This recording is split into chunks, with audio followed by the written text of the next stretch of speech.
So this week we're going to release our second iPad sculpting course, and this one's how to sculpt a T-Rex on your iPad. Our first course was all about the basics and the interface and where all the buttons are, and also a little dabble into character design with our little Nomad character. Now this one's all about creature design. It's a little bit more in depth, and there's a lot more skills in there and workflows and tips and tricks to it to make you advance a little bit more. So at the end of this video there is a free chapter so you can have a look at the type of training that we're doing.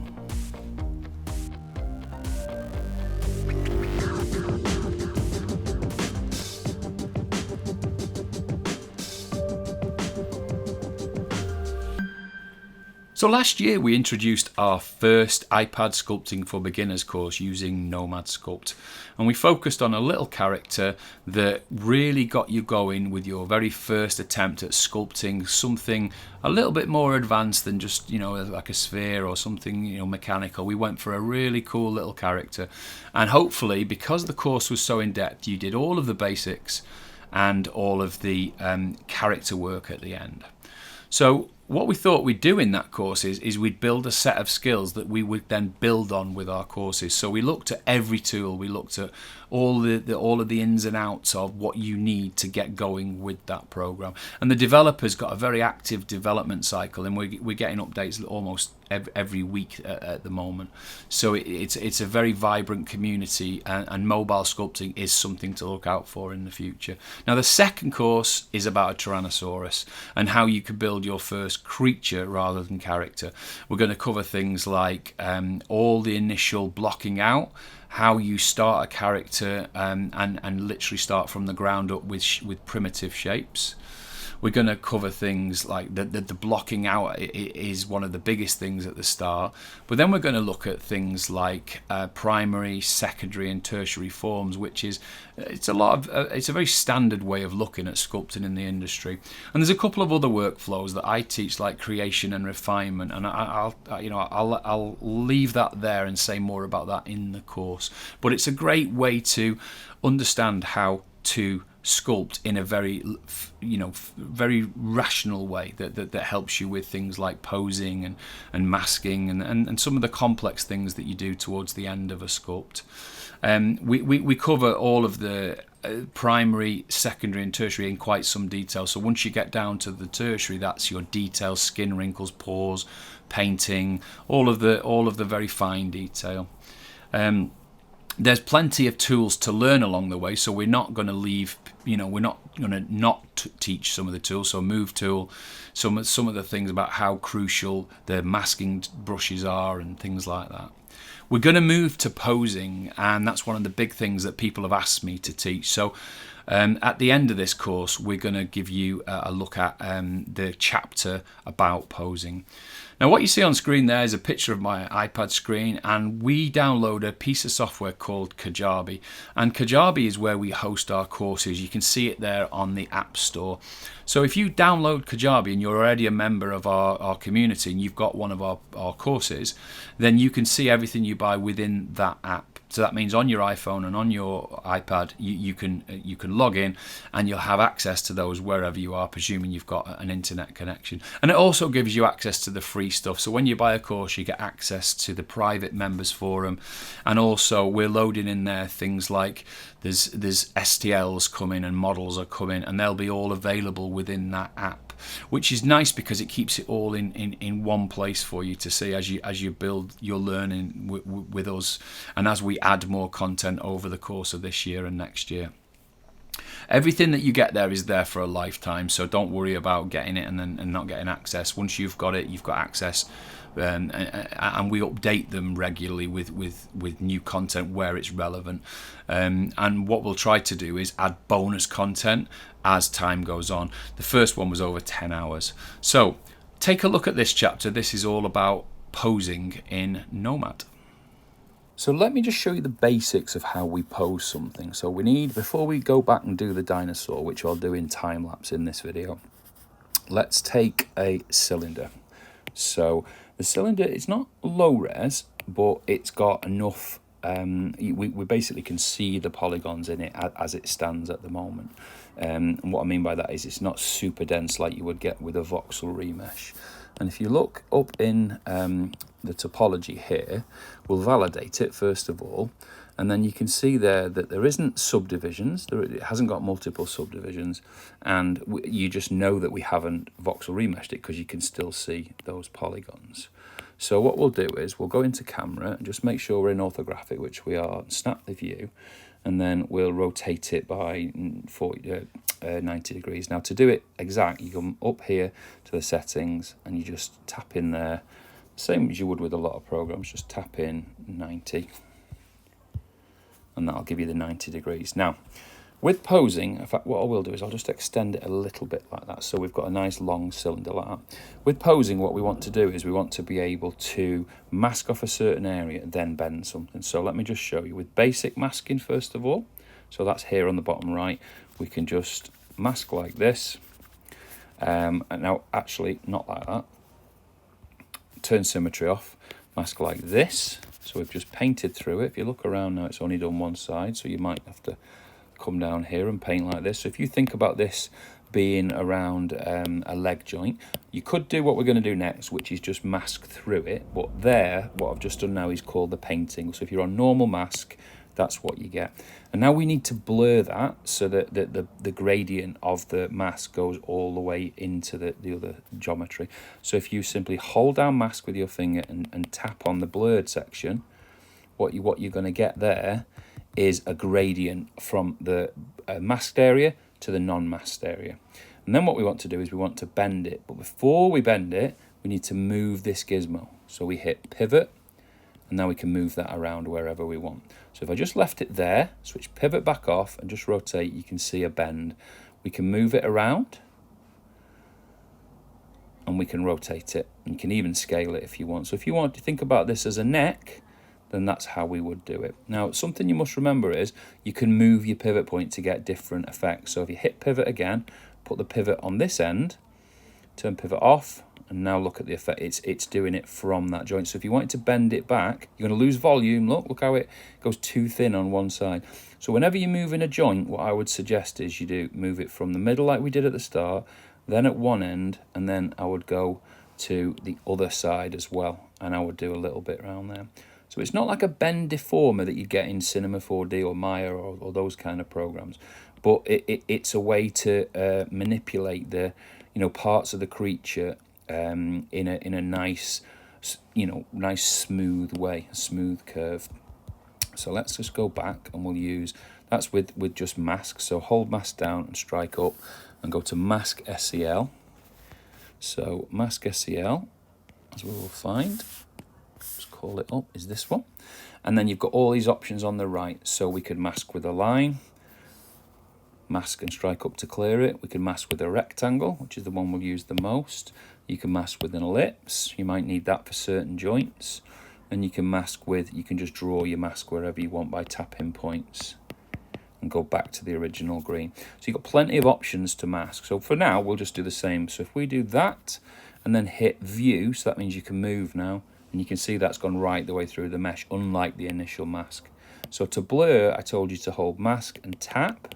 You can't tap on this part, you can only tap on this part. And if you do try and tap on this part here, what will happen is nothing, basically. You'll carry on masking, but so do it here and keep tapping until it's blurred. Or if you don't like that, come up here and you've got under the settings, you've got a blur function there, so you can keep doing it from there if that's what you want to do. Okay, so we've done exactly the same thing, just in a different way. And that is the essence of how we pose. Now, what you will remember is we've got a low and a high poly dinosaur, so you need to go all the way down to the lowest. So it would be like you've done this. It would be like you've got the high res. So let me just subdivide this. So subdivide, subdivide, subdivide. And you've got now a high res, which is 250,000 polygons. But if you try to mask it now and then blur it, you're going to get a problem, because there's so many polygons in there that the mask blur is not going to give you a nice fall off. And that's one of the essences of why we need that low poly all the time. And that's where, whether you're in creation or refinement, is crucial. So this is a good example of where that workflow really, really works for you. So let's just think about this for a moment. So if we've got high res and low res, we would just come back down the reses, do our masking, do our moving, do whatever we need to do at this lower level, and then obviously blur it, and then move it, and then when you're finished, so now you would rotate this top bar, as you know, with the gizmo exactly as I've shown you. So your pivot's in a good enough place, you do that. And now, strangely enough, we've missed the back, remember, but it doesn't matter because that could be a complex part of the body. Clear the mask, and then you can go back up the resolution. So that's why we need that resolution, and that's a good example of why we would do that. So let's switch over to our Dinosaur, and let's have a look at it's going to be in time lapse, but you kind of know now, but we're doing that first little lesson. Let's have a look at the Dinosaur and comment on what's happening as we pose the Dinosaur. So what we've done with this one is we've moved the body. We've left the teeth and the tongue and the eyes, which are on separate layers, and we're actually going to move them this time because we're doing a almost like a sculptural piece here. We're doing a stylized dinosaur here. So we're going to move every single thing. So rather than an early way I've shown you to just like angle the body. So what I've done is I've hidden those three, so the eyes, the tongue and the teeth, and now I've gone to the lowest resolution, and now I'm just thinking, right, I've turned the body with the gizmo, and now I've masked off the body, blurred it up the neck, and now I'm moving it, rotating it. You can see there when you swing the head it does crush into the neck, but that's exactly what happens in real life, because you will get parts of your body that crush against other parts. So I've got it into a position I quite like, so I'm going to move down the tail. And what I noticed when I was doing the tail is it would have been better if I'd have done it at a slightly lower resolution. Simply because I found it a little bit harder to do the masking, but it worked well enough. And then I used the move tool just to move it into the right position. Now if you do that and it loses volume, you can go in with the inflate brush and just move it. So because the body's now twisted, I'm moving the center of balance over. I've pulled the body in a few different directions because you want all of the weight over the top of that leg on the floor, which I haven't quite done at this point yet. So I'm now masking off using a combination of either mask or SEL mask.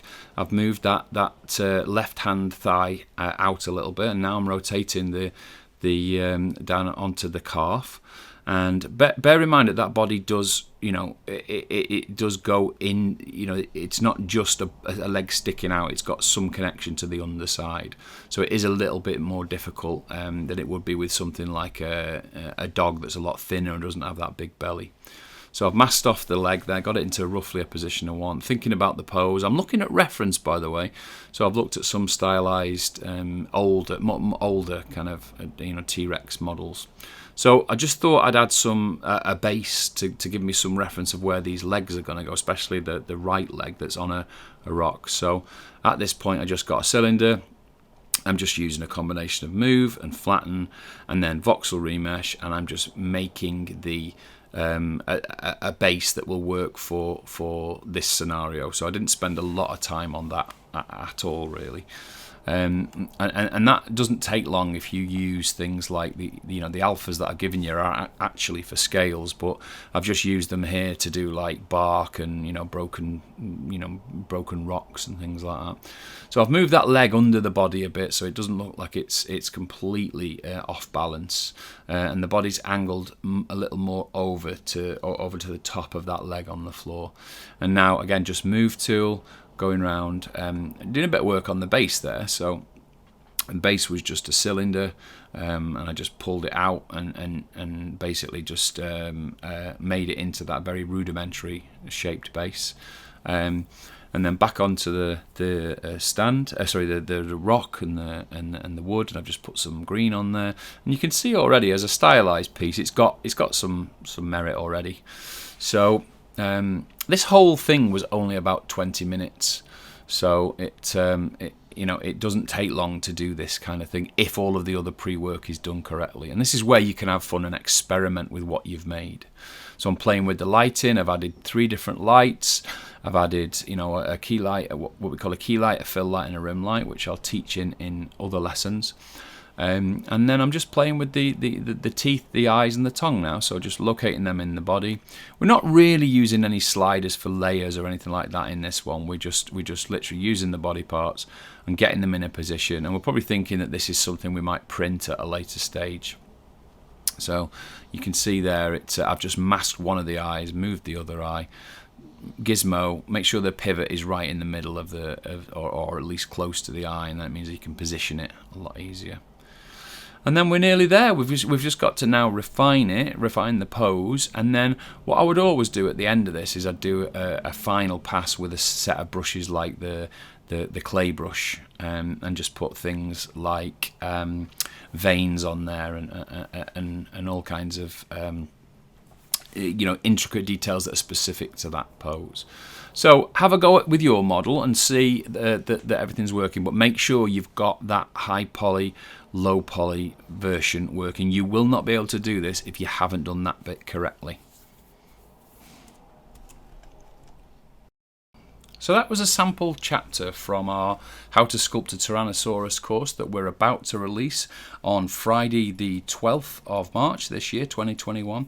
And that's only available to people who've already got course 1 on that day. Now, we're going to release it to everybody else on the 17th, which is the following Wednesday, but there's going to be a little bit of a discount and some special things for people who've already supported me with course 1, and that'll be announced on the 12th. Now, for today, you can subscribe to our mailing list if you're not already subscribed, and you'll get a free STL of the head of one of the Tyrannosauruses that we've made, and you've seen me sculpting it probably in the last couple of weeks if you follow me on social media. So that's going to be an STL you can just 3D print and use as you want, and it'll give you an idea of what I did in this video and how I prepared it. And then you can hopefully join me in the main course when it's released to everybody else. I hope you're enjoying these videos, and if you are, please give it a thumbs up. It does help us to get in front of other artists. And if you are enjoying it enough to give it a thumbs up, then please subscribe. Hit the notification bell. We'll let you know when we're dropping new videos, which at the moment is a Wednesday and a Friday.